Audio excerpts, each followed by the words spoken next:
Hey everybody, this is Rustin Rose with Metalholic Magazine and Metal Nation Radio. Joining us tonight, Tamara Tadic of Conquer Divide. How are you doing? Oh, I'm doing great. I'm impressed the way you said my last name. The Serbian pronunciation instead of the Americanized version? Yeah, you did a good job there. That's good. Well, thank you. I have to tell you, I was excited that I was going to get a chance to talk with you because when I first learned about the band, watched the video for Nightmares, and heard the album, I was really impressed with your style of drumming. So I thought it would be great if you and I got a chance to talk, and lo and behold, here we are. Oh, thank you. Well, that's awesome. Here I am. All right, so before we talk about the band and the debut album, you sort of alluded to it a moment ago. Let's get a little bit of the backstory on you, because it's certainly interesting. You grew up in Bosnia, I believe. You inherited your brother's drum kit. That's sort of where it all started for you, right? Yeah, pretty much. So basically, my brother, he wanted to be a drummer, and he convinced my parents to buy him a drum kit.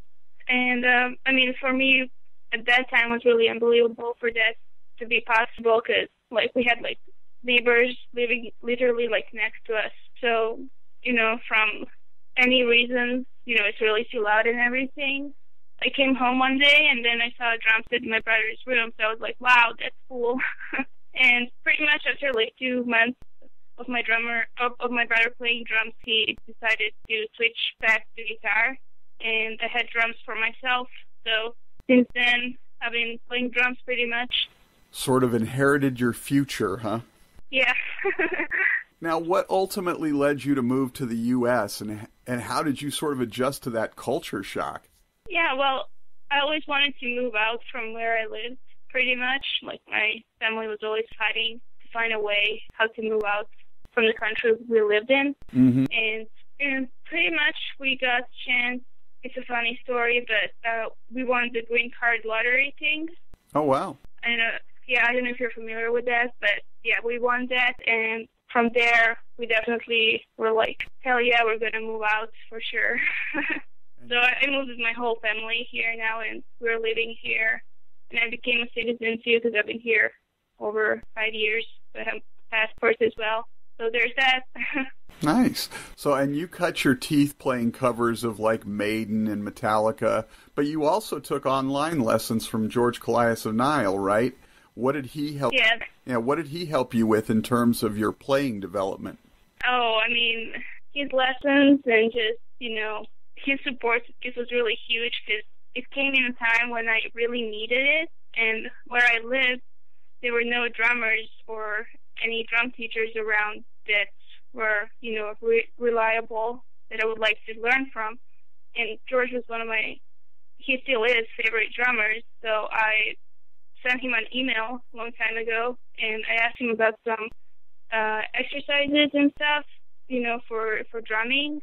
And he replied, so I was really excited about it. And then since then, I was taking a forum lesson that are on his forum, of course. And I also had some private lessons. I went to Greece, so we had, you know, one-on-one lessons as well. And so this day, we're really good friends. So it's really, really meant a lot.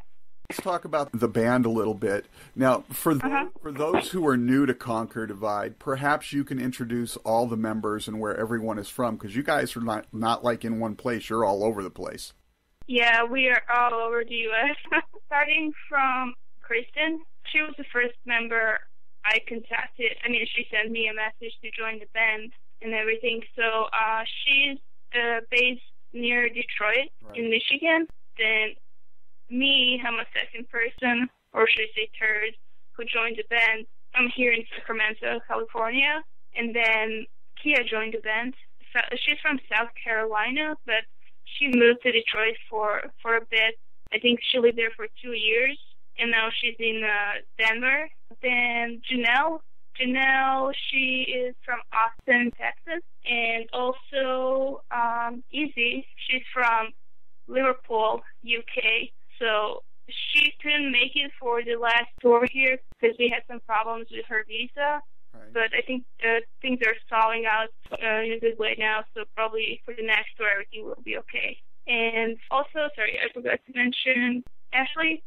She's our new bass player, and she also is near Detroit area too. So nice. So we got Ashley and Kristen in Detroit. And for those who aren't aware, Kristen and Izzy, the guitar players, Kia and Janelle, the vocalists, Clean and Harsh. You, of course, on the drums, and Ashley, the new bass player.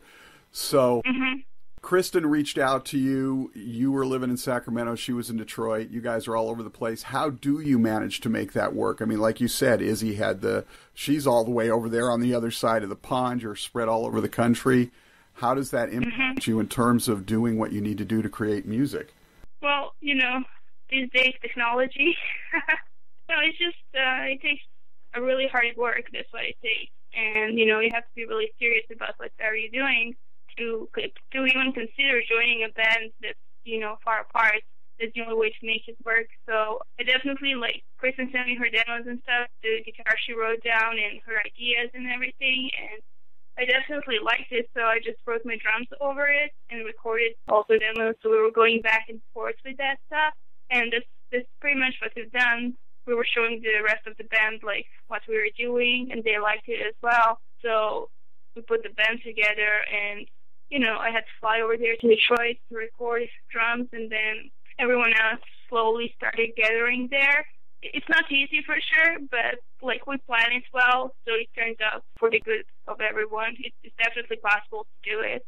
And I know so many other bands who do it kind of the same way. It's really hard to find a whole band who's living in the same city, or not to mention country these days. So right, and not that I want that to be the topic of conversation, but being an all-female lineup with so few women in the heavy genre of music, and metal in particular, and then sort of your subgenre, what you guys are into playing, that makes it even more difficult finding people who are on the same page, because a lot of women are just now starting to pick up and get into heavy metal music and playing it, not just singing it, but playing the instruments and stuff, which is fantastic to see. But yeah, that's difficult finding the people you want. Yeah, for sure. So, and now you guys, I think it's right before you recorded the album, you changed your Harsh vocalist, you got Janelle in the band, and then recently you replaced Sarah with Ashley. I don't want to dig too deep because it may be personal, but was some of that attributable to the distance issues, or was it just the grind of trying to be an active band in the broken music industry? Well, pretty much, as far for Sarah, she willingly decided to quit the band because she's having a different career going on for her, I believe, in her personal life. So we definitely respect that. And yeah, that was her own decision. And as far for our old screamer, she, as a decision from a whole band, she wasn't doing enough good job for us, unfortunately. So we had to do something about it to move on because we got signed it. And we needed to get the job done, Right. So we got Janelle. The debut album came out last July. I'm surprised I didn't hear about it until now, but it's a great album. Now, how'd you guys come to connect with Joey Sturgis? Joey Sturgis, Kristen actually got in contact with him. She kind of built a relationship with him. So he already knew what we were about to do. So he was also supporting us in that concept, which is really great. Well, and tell us about the first record. Tell us about it from your perspective and what you took away from the experience of making it. First record was definitely an interesting story. I mean, this was everyone's first record, I believe, for the whole band. And since none of us has been through it before, we definitely learned a lot and gained a lot of experience through it. It took a while, definitely, to make the album because we worked on it for about 2 years. But some of the time was taken away because we couldn't afford to pay, the whole album and have it done. We just paid for 2 songs. And then, thank God, we got the label on our side, so they paid off everything else, so it went faster. They made it done quickly. It was definitely an experience. Definitely, next album is, I can promise you, it will be even better than this one. It's just, you live and learn, pretty much. I was going to say, if nothing else, what's one thing you'll definitely do different next time, having experienced making the first record? I just think since we know how everything, goes and works, we are more organized, and we know, like, we already kind of gave ourselves the type of music we're making, because everyone in the band listens almost to a different style and genre of music. So we were always trying to accommodate everyone's wishes, you know, and putting all these styles kind of together to make it work for everyone. So since we built kind of our sound now, we know the direction we're going for the next album, so that's going to make it easier for everyone. You know, you worked with Joey Sturgis, who's worked with who's worked with Asking Alexandria, and then you get Dennis Stoff. I don't know, does he pronounce it Denny, or is it Dennis, or? I believe it's Dennis. Dennis Stoff, the new vocalist for Asking Alexandria. He appears on the very first track, Sink Your Teeth into this. I am assuming Joey made that connection, but that's a great way to kick off the album. Were you guys surprised when that was brought to you, or did you reach out to him, or? Well, actually, I believe Kristen is friend with Dennis. Gotcha. And we actually, and actually we did that before Dennis was even signed, before he joined the Asking Alexandria. So that was probably a few months before that happened. So I don't know how. But yeah, it worked out for the best, of course. We were really excited about it. And of course, for his success, joining Asking Alexandria is a big thing for sure. Well, and of course, now he's a big star. He won't return your phone calls, but no. So, now that's how it goes. Now, you guys have released 2 singles so far, I believe, Nightmares and At War. You're getting ready to release the slower track, What's Left Inside, is the next single. Tell us about that song, because Kia really gets to break out on that one. That song, okay, I thought it was a secret, but no, this is not. The secret is out. Yeah, this song is definitely one of our radio singles, I would say, and I really enjoy playing that song on drums. It's really groovy, I love it, and it's just it's definitely different than the rest songs on our album. I really hope people will like it. I love it. It's a great song for sure. Now that the lineup has been fleshed out and you guys have had time to tour together, to record and gel together, how will that impact the writing for the second record? Because if I remember correctly from all the things I read, Kristen and your former vocalist had sort of written quite a bit of what ended up being the first album.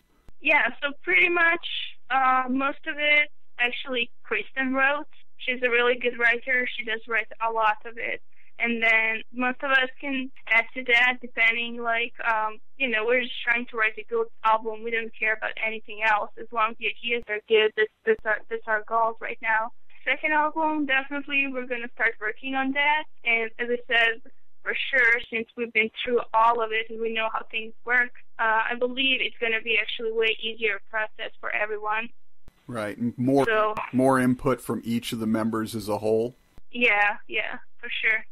And not to mention, before we even, pretty much almost the whole album was almost done as far music, instrumental-wise, before some of the bands joined. So next album will be way easier because all the bands, all the members will be able to work on it for sure.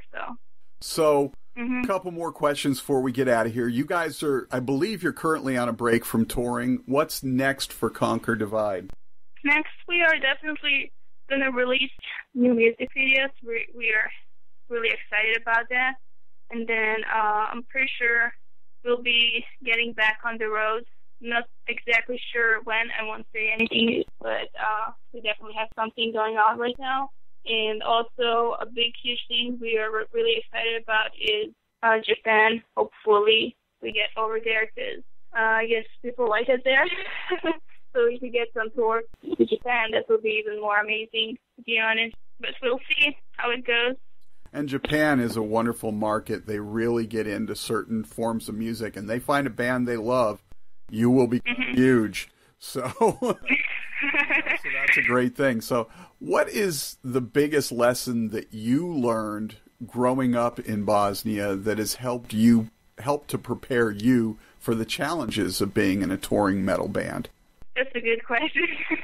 Well, just in general, where I grew up is a really, I would say, closed-minded country with not so many opportunities, especially in music. So that's why while I lived there, my only way out of that was making my own YouTube channel and posting drum covers, so, the rest of the world can actually see me, I exist. I mean, just growing up over there and comparing to U.S., to America where I live now, it's totally different life, to be honest. Like, country is poor, education is totally different. We don't have, like, fancy schools over there. Like, there's no marching classes in schools or any crazy musical-oriented, classes you can take. I mean, comparing Bosnia or Serbia and comparing here, it's way easier to progress and get a chance to become something you like because, opportunities out there. You just have to work hard for it. But where I'm from, you can sometimes work hard as you like, but it's not going to get you anywhere. So. Well, and I think you just hit on the key thing, and it's kind of the sense that I got is you come from an area that didn't have a lot of the things that we take for granted over here, and you have worked hard. So you come to America, you've got this band, and being on tour in this day and age is not like it used to be. It is a very, very hard gig, but you understand hard work. You don't come over here entitled like so many young people over here already are, so you get how important it is to work and put in the time and stuff. And I think that's a fantastic thing that you have going for you. So. Thank you. Yeah, as far for touring in general, it's not easy for sure. The thing about how I see it from my point of view, like touring in the States, probably one of the easier tours you can do because everything is like, I would say everything is like one. It's kind of organized, and anywhere you go, you already know, like, you pretty much know the places, like, and there's no different rules in the different states or anything like that. I mean, not as much, but you would go anywhere. Like, there are Walmarts everywhere. There are the same gas stations everywhere. Everything is the same. And if you go to the doctor, like in Philadelphia, which I did, I got sick on the last tour, but you go there and, nothing is strange. It's like you're almost home. So that's the reason I kind of really like touring the States because nothing is too strange from my point of view. I know how it's like to everyone else in the band, but, since I'm from Europe and I know how countries over there are so different, they're only like a few hours apart. But here, it's like the whole region, the whole, U.S. is pretty much the same to me. I don't feel strange anywhere where I go. So I like that. Yeah, that's the one interesting thing is like you can tour constantly in America, play a different state, different city every night. Over in Europe, if you covered that same amount of territory, you'd be like going everywhere from the UK to France, Germany, Spain, Egypt. Yeah. You'd be all over the place. All right. Yeah, and it's a little tricky to ring over there, I'm pretty sure. All right, so last question, just for fun before we get out of here. When you are not behind the drum kit and making music, what else are you into? What are you passionate about? What do you do for fun? Well, when I'm home, I work a full-time job. So there's that. I work at Guitar Center. I used to work at Guitar Center in San Francisco. I'm with you. Yeah, there you go. So, I pretty much most of my time goes there. And then I also like to ride a bike and I like treadmill a lot. So just trying to stay in shape, working out a lot, and playing drums and working at the Guitar Center. There you go. Just the normal stuff, huh? Yeah. And I forgot I like to swim too. So nice. A lot of physical. You got to stay in shape when you're the drummer because it takes a lot out of you. It does. So, awesome. Tamara Tadic of Conquer Divide. The debut album is excellent. We're looking forward to the sophomore album because, like you said, now that you guys are all gelled together, it's going to be even stronger and better. We're looking forward to the third single going to drop here, hopefully pretty soon. We'll see the video from that, and we hope to see you guys back on the road real soon. Thank you. Thank you so much.